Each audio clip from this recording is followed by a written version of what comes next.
better than you. My family's much better. My house is much bigger. My father's better. My father's greater. My mother's greater. And sometimes people used to do this in the old days, maybe still today, with their Rebbeim. Oh, my Rebbe's holier than yours. Oh, my Rebbe is the greater side. My Rebbe is Moshe Rabbeinu.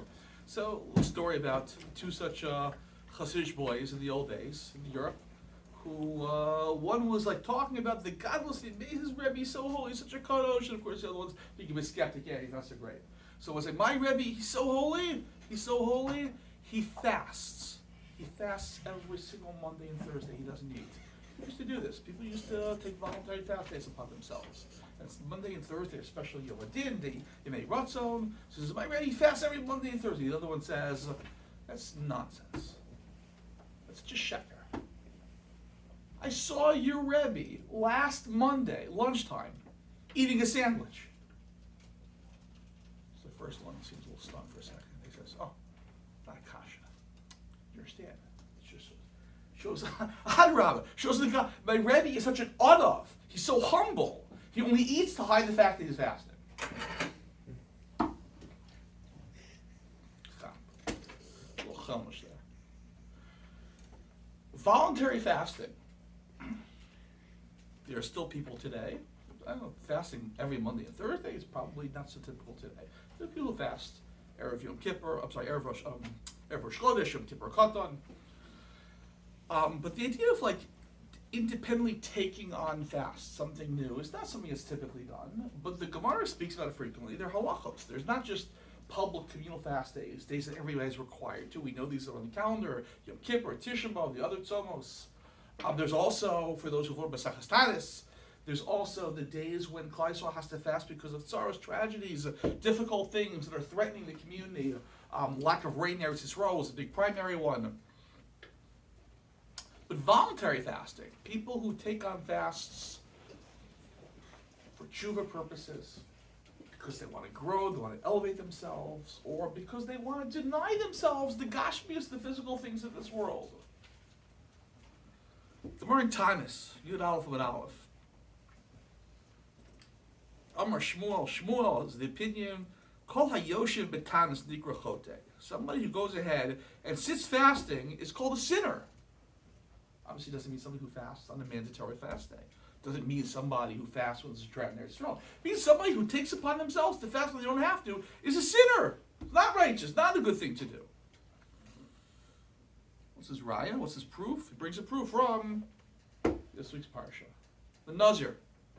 The Nazir, the person who takes upon himself a very unusual vow to become a Nazir, which means they have a certain status where they cannot have wine or any products from grapes. They have to let their hair grow long. They can't come into contact with the dead. Shmuel says one who declares, who accepts upon themselves a fast to deny themselves food is a sinner, and he holds like the Tana who says, what does it mean when it says in this week's Parsha that the Nazir has to bring an atonement? It's actually speaking about when he becomes impure and he's got, by mistake, that he's got to bring ahead sacrifices that restart his Nazirus, but calls him a sinner on his life. What life did he sin with? But what he did was, he sinned against his soul by denying himself the pleasure of wine. Wine's a permitted thing. You're allowed to have wine. That's even a mitzvah. He denied himself this physical pleasure when he didn't need to. Says Shmuel,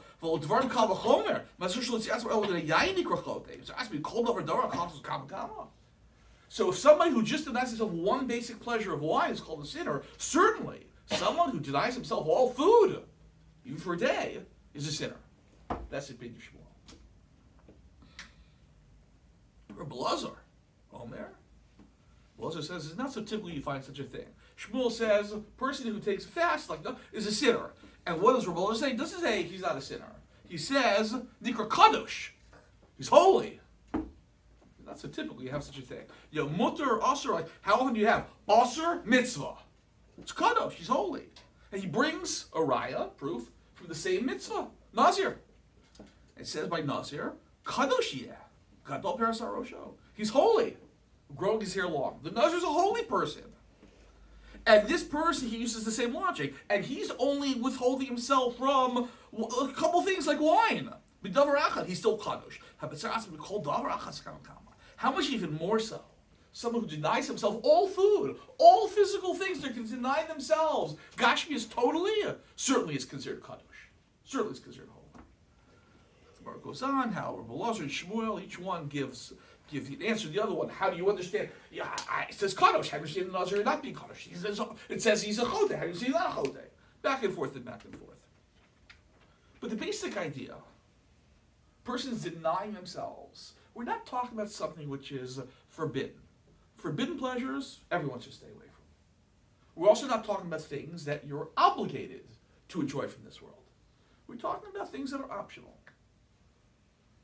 I'm allowed to enjoy it. I'm allowed to enjoy this good food, something that's pleasurable, something that's nice, something that's luxurious. So we have two diametrically opposed opinions. Shmuel saying you deny yourself things, you're a sinner. Rabbi Elazar says you deny yourself things, you're a kadosh. No? Who wants to go ahead and give me what you think might be the svar behind Shmuel? Who says you deny yourself things that are permitted, you're a chote. No? Anyone? Yeah. God made it for you to enjoy. Why? Who are you to take away from it? Good. Very good. Good. You want to add to what he said? Very good. Yeah, Shmuel? Might be considered like an arrogance off. So chashiv, I'm doing it like if they're doing it not for a spiritual reason, but for just a. So certainly if you're doing it like to be like that Talmud, to show how great, I'm so great at looking at fasting, but let's do it very quietly, no one even knows about it. No one knows what you're denying. No one knows you're sitting in Tanis, unlike that Rebbe, who, no one knows his Tanis also because he's eating. But okay. Yeah. No? Yeah? Okay, good. No? Say good, yeah? Anything else? Anything else? Anything else? No? Yeah? I heard from the Chassam Sofer, Gabriel told me, Chassam Sofer said to Yosef, anyone doesn't grow from the Tanis. Oh, very good. Shkoya. Gewaltig, very good. Wow. Very good. Which may be part of what we're getting into. In other words, it's your seeing in the Tanis, it's not something that helps you grow spiritually. Good. Very good. Excellent. Okay, good. No, someone would take out Rabbi Elazar for a second. Rabbi Elazar, which is a kadosh. It's a kadosh to be a nazir. Kadosh to restrict yourself from things. To go ahead and say, no, I'm gonna stay away from permitted things to an extent. No, but would justify that opinion, Rabbi Elazar? Not to justify, but to say what might be behind Rabbi Elazar's thinking. Behind that sheet. No, anyone? Precious. Yeah? Precious. Precious. Which means? Abstinence. Abstinence. Abstinence makes the heart grow fonder. Actually, it's absence, but okay. Yeah. What's the idea? Separate abstinence. What does it do? Abstaining from physical pleasures. And by abstaining from physical pleasures, what hopefully happens? What hopefully happens? Man is attached to it. Spiritual growth. Man is attached to it. Not as attached to the physical, which means hopefully you're more focused on the spiritual. Hashem gave us a body, and the body needs to have nourishment, enjoy the physical, take things to the physical world. Of course, you have to do those things that are necessary to live. But beyond that, the more you attach yourself to the physical, the less you focus on the spiritual, which is the reason we're here. No? So, Shmuel, Elazar, now, I think most of us recognize that if we look at the world today, once upon a time, this it's not a joke. I mean, there were people, Hasidic Rebbe maybe wasn't, but there were people who did. They fasted every Monday and Thursday. They took voluntary fast. They denied themselves basic things. There were yeshivas. That was their hashkafa, their philosophy. It was denial, and live with suffering and afflictions and difficulties and minimize the physical, even like pulverize the physical to build the spiritual. Today in the world, yeah, not so much. That's pretty rare.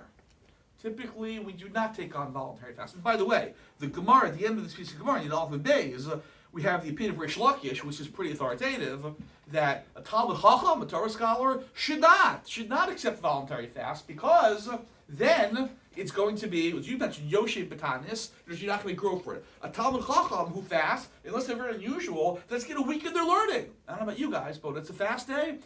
I don't have the same confidence, the same energy. I need to sleep. I need to rest more. I don't do as much. I don't count as much spiritual. You got to fast, But you don't have to. Use the physical to elevate the spiritual, to have the strength, to do the spiritual.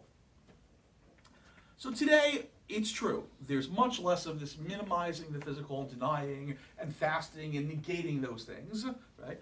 But, nevertheless, Eil ve'eil direl kimchayim. we have two opinions in the Gemara. We don't say one is right and one is wrong. One may be followed more, but there is going to be a time when the opinion of Rebbe Lazar, who says a kadosh, to fast and deny, is going to be something that's going to be valuable, that's going to be necessary. And unfortunately, since we're out of time, we'll have to continue this another time to see how this plays out in our daily lives. Everyone have a good job.